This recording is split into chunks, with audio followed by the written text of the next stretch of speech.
தமிழக பகுதியில் வளிமண்டலத்தில் மேலடுக்கு சுழற்சி நிலவுவதால் கடந்த 24 மணி நேரத்தில் ஒரு சில இடங்களில் மிதமான மழை பெய்துள்ளது. ஓரிரு இடங்களில் கனமழை பெய்துள்ளது. அதிகபட்சமாக சிதம்பரம் மற்றும் விழுப்புரத்தில் தலா 9 சென்டிமீட்டர் மழை பதிவாகியுள்ளது. அடுத்து வரும் 24 மணி நேரத்தை பொறுத்தவரையில் தமிழகம் மற்றும் புதுவையில் ஒரு சில இடங்களில் மிதமான மழை பெய்யக்கூடும். வட தமிழக மாவட்டங்களில் ஓரிரு இடங்களில் கனமழைக்கு வாய்ப்புள்ளது. சென்னை மற்றும் புறநகரை பொறுத்தவரையில் வானம் மேகமூட்டத்துடன் காணப்படும்.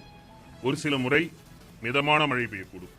தென்மேற்கு பருவமழை ஜூன், ஜூலை, ஆகஸ்ட், செப்டம்பர் உள்ளிட்ட தென்மேற்கு பருவமழையின் 3ஆம் கட்டம் நிறைவுற்றுள்ள நிலையில் கடந்த ஜூன் 1 முதல் ஆகஸ்ட் 31 வரையிலான காலகட்டத்தில் தமிழகம் மற்றும் புதுவையில் பதிவான மழையின் அளவு 179 மில்லிமீட்டர்.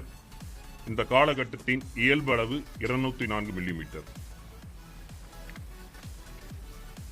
மாவட்ட அளவில் பார்க்கின்ற பொழுது கடந்த ஜூன் 1 முதல் ஆகஸ்ட் 31 வரையிலான காலகட்டத்தில் மலைப்பகுதியில் அடங்கிய மேற்கு தொடர்ச்சி மலை மாவட்டங்களில் தேனி, திண்டுக்கல், நெல்லை, கோவை ஆகிய மாவட்டங்களில் இயல்பை விட அதிக அளவில் மழை பெய்துள்ளது. வடமேற்கு மாவட்டங்களான கிருஷ்ணகிரி, தருமபுரி, பெரம்பலூர் ஆகிய மாவட்டங்களில் இயல்பை விட 50% குறைவாகவே மழை பெய்துள்ளது.